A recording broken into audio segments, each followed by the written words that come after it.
ചക്കയുടെ നാട്ടിലും ചക്കപ്പഴ വിപണി കീഴടങ്ങുന്നു. ജില്ലയിലെ തോട്ടം മേഖലയായ വണ്ടിപ്പെരിയാർ ടൗണിലാണ് സീസൺ ആയതോടുകൂടി ചക്കപ്പഴം വിപണി സജീവമാകുന്നത്. നാടൻ വരിക്ക ചക്കപ്പഴം വിപണിയിൽ എത്തിയതോടെ വിവിധ ഇനം വരിക്ക ചക്കപ്പഴങ്ങളുടെ രുചി നുകരുന്നതിനായി ആവശ്യക്കാരും ഏറെയുമാണ്. റെയിൻബോ ന്യൂസ് വാർത്തകൾ നിങ്ങൾക്കായി അവതരിപ്പിക്കുന്നത് 5 grams. ഇത്ര പ്രതീക്ഷിച്ചില്ല. സർപ്രൈസ് ആയില്ലേ?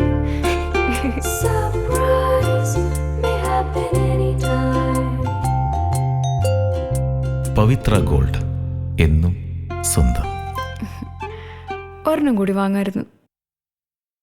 ഒരു കാലയളവിന് ശേഷം ചക്ക താരമായത് കോവിഡ് കാലത്തായിരുന്നു. ചക്ക വിഭവങ്ങൾ കൊണ്ട് തീന്മേശ നിറയ്ക്കുകയും പിന്നീട് കോവിഡ് എന്ന മഹാമാരിയുടെ പിടിയിൽ നിന്നും ലോകത്തിനൊപ്പം കേരളക്കരയും മെല്ലെ മുക്തമായതോടുകൂടി പിന്നെയും ശങ്കരൻ തെങ്ങേൽ തന്നെ എന്ന പഴമൊഴി പോലെ ചക്ക വീണ്ടും പ്ലാവിൽ തന്നെ അവശേഷിച്ച് മൂപ്പെത്തി പഴുത്ത് താഴേക്ക് വീണ കോവിഡ് കാല വിഭവരാജാവിന്റെ തകർച്ച നിലത്ത് അവശേഷിച്ചു. എന്നാൽ ഇത്തവണത്തെ ചക്കഫല കാലമായതോടെ പലതരം ചക്ക ഇനങ്ങളാണ് ധാരാളമായി വിളയുന്നത്.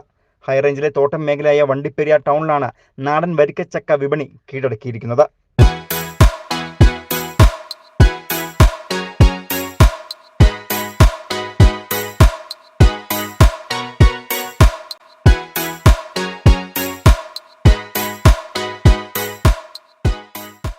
സാധാരണ തമിഴ്നാട്ടിലെ വഴിയോരങ്ങളിൽ കാണുന്ന ചക്കപ്പഴ വിപണി ഇവിടെയും കണ്ടതോടെ നാടൻ വരിക്കച്ചക്കയുടെ രുചി നുകരണമെന്ന മോഹവുമായി എത്തിയത് നിരവധി പേരാണ്. ഇതിൻ്റെ ടേസ്റ്റ് മറക്കാൻ പറ്റത്തില്ല. ഇപ്പോഴത്തെ അവസ്ഥയ്ക്ക് നമ്മുടെ ഒരു ഫാസ്റ്റ് ഒരു ലോകത്ത് പെട്ടെന്ന് വാങ്ങിക്കാൻ പറ്റത്തില്ല. ഇത് നമുക്ക് സിമ്പിളായിട്ടിരിക്കുന്നു, നമുക്ക് ഉപകാരപ്പെടുന്നു, നല്ല സന്തോഷത്തോടെ വാങ്ങിക്കുന്നു. ഇതിന് പൈസ കൊടുക്കുന്നതിന് നമുക്ക് ഒരു ബുദ്ധിമുട്ടുമില്ല, സന്തോഷത്തോടെ വാങ്ങിച്ചു. ഇടുക്കി ജില്ലയിലെ ലോ റേഞ്ച് ഭാഗമായ മുട്ടത്ത് നിന്നുമാണ് വരിക്ക ചക്കപ്പഴങ്ങൾ തോട്ടം മേഖലയിലെ വിപണിയിൽ എത്തിയിരിക്കുന്നത്. 1 കിലോ തൂക്കത്തിന് 20 രൂപ നിരക്കിലാണ് ഒരു ചക്കപ്പഴം വിൽപ്പനയ്ക്ക് നൽകുന്നത്.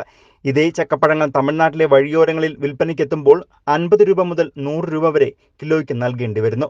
സ്വന്തം നാട്ടിലെ വിളവായ ചക്കപ്പഴം വിപണിയിൽ എത്തണമെങ്കിൽ ഏറെ ബുദ്ധിമുട്ട് നേരിടുന്നവരാണ് കച്ചവടക്കാർ എന്ന് ഇവർ പറയുന്നു.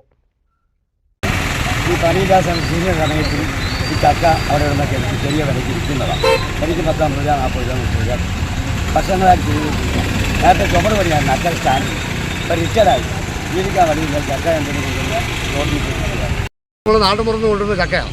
ഇത് മരത്തിൽ കയറി ഒരു പണിക്കാർ കയറിയാൽ 3 പറ്റത്തിൽ കൊണ്ട് കയറാൻ പറ്റില്ല. അത് താഴെ ഒരാളെ കയർ അയച്ച് മേടിക്കുക. കയർ കെട്ടി ഇറക്കുന്നതാണ്. കയർ കെട്ടി ഇറക്കുന്ന കയറെല്ലാം ഇവിടെ മേടിക്കുന്നത്. അത് പിന്നെ ചുമന്ന് റോട്ടിൽ വരിക, അവിടെ വണ്ടിയിൽ കയറ്റി കൊണ്ടുവന്ന് വിൽക്കുക. പ്ലാവിൽ നിന്ന് ചക്ക താഴേക്ക് ഇറക്കണമെങ്കിൽ ഒരാൾക്ക് ദിവസക്കൂലി 1200 രൂപ, ചുമട്ടുകൂലിയായി 750 രൂപയും വണ്ടിക്കൂലിയും മുടക്കി വിപണിയിലെത്തിക്കുമ്പോൾ തുച്ഛമായ ലാഭം മാത്രമാണ് ലഭിക്കുന്നതെന്ന് കച്ചവടക്കാർ പറയുന്നു. തേൻ വരിക്ക, വെള്ളവരിക്ക, ഈർക്കലി വരിക്ക എന്നീ പ്രധാന 3 ഇനം വരിക്ക പഴങ്ങളാണ് വിപണിയിൽ എത്തിയിരിക്കുന്നത്. ഇത്രയും രുചിയേറിയ വരിക്കച്ചക്കകൾ വിപണിയിൽ എത്തുമ്പോൾ തമിഴ്നാട്ടിലെ കച്ചവട രീതി പോലെ മുറിച്ചു നൽകാമോ എന്ന ആവശ്യവുമായി ഏറെ പേർ എത്തിയെങ്കിലും പ്രതികൂല കാലാവസ്ഥയിൽ പകർച്ചരോഗ സാധ്യതകൾ നിലനിൽക്കുന്നതിനാൽ ആരോഗ്യവകുപ്പിന്റെ നിർദ്ദേശപ്രകാരം കച്ചവടക്കാർ മുറിച്ചു നൽകുവാൻ വിസമ്മതിക്കുകയാണ് ചെയ്യുന്നത്. തോട്ടം മേഖലയിലെ പല പുരയിടങ്ങളിലും ചക്ക ധാരാളമായി ലഭിക്കുന്നു എങ്കിലും ഇടുക്കിയുടെ തനത് രുചി ഉൾക്കൊണ്ട നാടൻ വരിക്കച്ചക്കകൾ വാങ്ങുന്നവർ ഏറെയുമുണ്ട്. News bureau, Vandiperiyar.